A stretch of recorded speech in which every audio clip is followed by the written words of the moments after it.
Hey guys, welcome to another week of Conestoga Chronicles. Your #1 news source for students, by students. I'm James Greensmith. And I'm Sam Clark. Got a jam-packed show for you today. Up first, Dave Coulson brings us back to our childhood with his segment on tobogganing.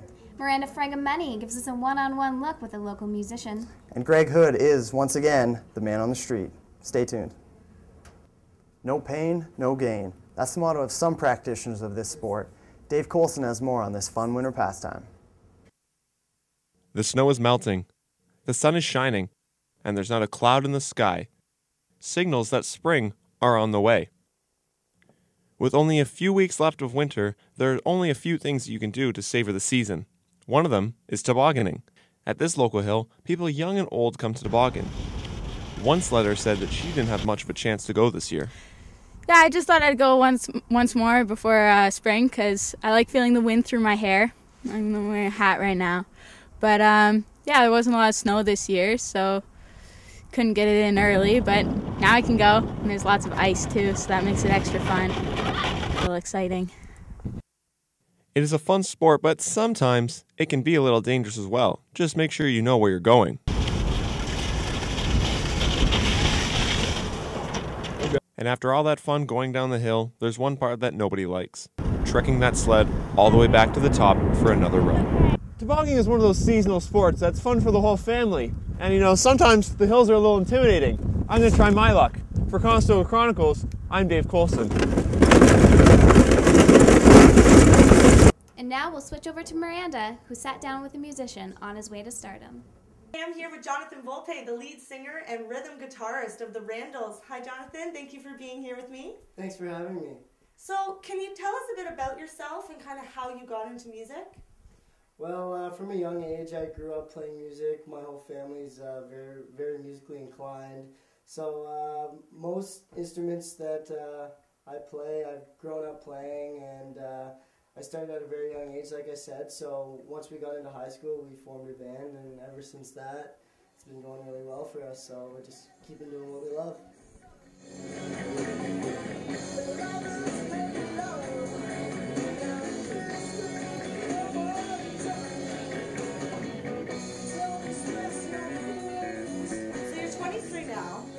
The band started in high school, so can you tell us about how you guys got together? Did you go to high school with your other band members?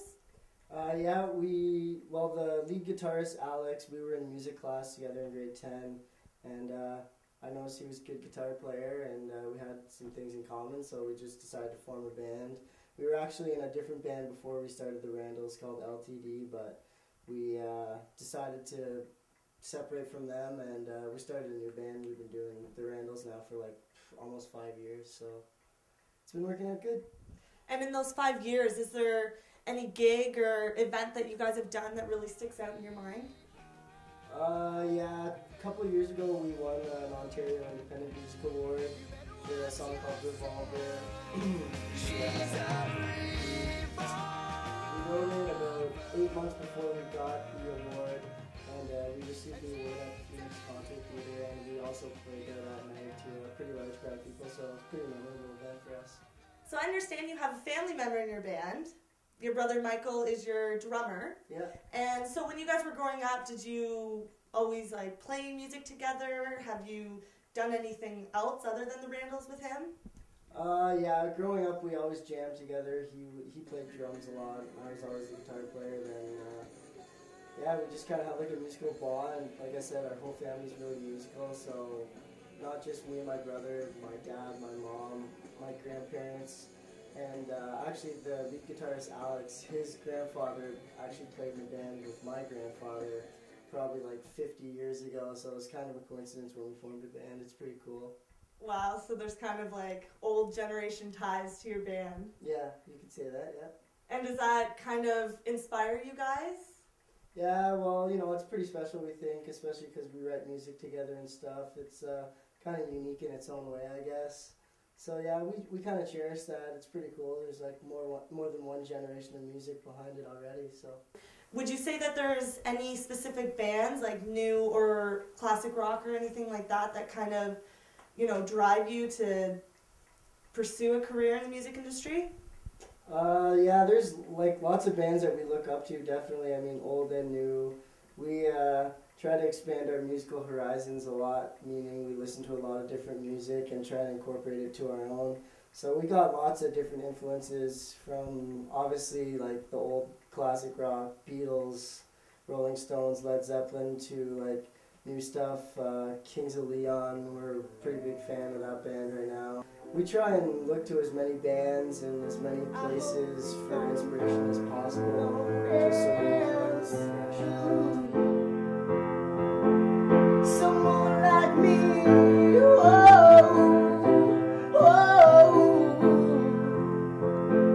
Someone like me, whoa, whoa. So you guys have a new album out. This is your first album? Yeah, it's our first album, 11-song original. You can check our music out on MySpace. There's, I think, 4 or 5 sample songs up right now that they're all on the album. It's myspace.com/therandallsofmilton, and you can see all our stuff on there, gigs, there's video footage and music, obviously, photos, pretty much everything you need to see.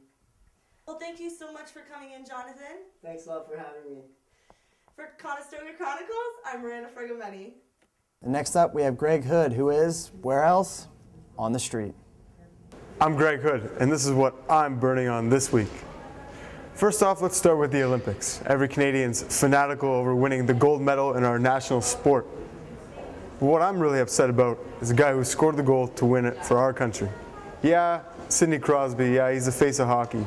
But does he really need any more accolades and recognition that he already has? I don't think so. Fact is, he had a mediocre tournament, and he did not deserve to score the goal that will catapult our country into hockey history. Why not somebody like Corey Perry, Brendan Morrow, Mike Richards? Those guys were working really hard all tournament, and what do they get rewarded with? An afterthought. Moving on to basketball matters, we're going to take a quick look at the Toronto Raptors. So Chris Bosh has been injured for 6 games, and the Raptors have beat the Nets and the Wizards. I'm pretty sure I could assemble a team of journalists that could beat the Nets this year. They are awful. So that's a path that Toronto's headed down if they don't re-sign an all-star like Chris Bosh.